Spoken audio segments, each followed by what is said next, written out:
Living God's vision in my life means changing my words from I want to I am. I want you to notice, Isaiah didn't say, oh, I really, really want to be like a sharp arrow in his quiver. He didn't say that. He says, I am. It is a confident statement that he's making, yes?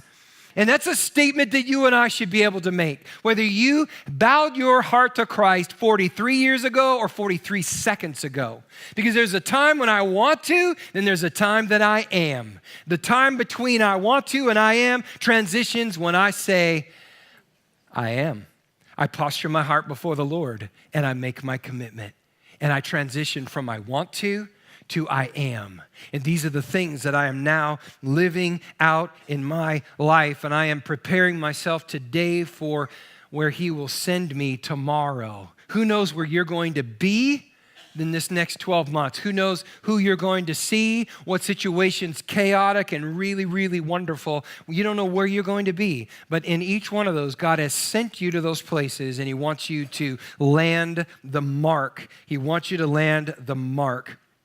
And you know, as we would sit with God about living this vision and we begin to hear his heart about these things, we realize that it's actually not that complicated. It's actually pretty simple. It's actually pretty simple. But the reason it is not simple is because we don't sit and we don't sort it out, which is why we challenged ourselves last week to know what that is that God is wanting for our life.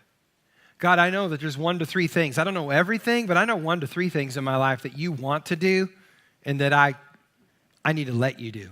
Oh, I already know those. I could write them down right now. And hopefully we did that. I know many of you did, and that's what we took to our chair time. That's what we took to our chair time and said, God, let's work this out. Let's talk about this. Let's allow you to come in and do a healing work here. I want you to show me how to do this. I want you to help me figure this out. And so we began to move from the want to the I am piece because it got really, really simple. Again, I embraced the vision. That's where we left off last week. The challenge was, will I embrace the vision? And we got to the place where we said, I want God's vision for my life, because not everybody does. Not everybody in this room wants that. But you and I have the ability to say yes to that. I want God's vision. It gets really simple when we do that. And we begin to live into that, and that's when we spent the chair time, and that's why some of you came back this week. So you weren't going to, but you did because you said, you know what, I'm in on this and I see the work that God wants to do. I want it to happen this time. I'm going to come back and I'm going to allow God's Spirit to do something wonderful in me because I know God's going to be there and I want to be where he is. And something always significant happens when the church gathers together in a miraculous way. He never leaves you nor forsakes you. He's with you in your daily life, but there's something very special when the church actually gathers together.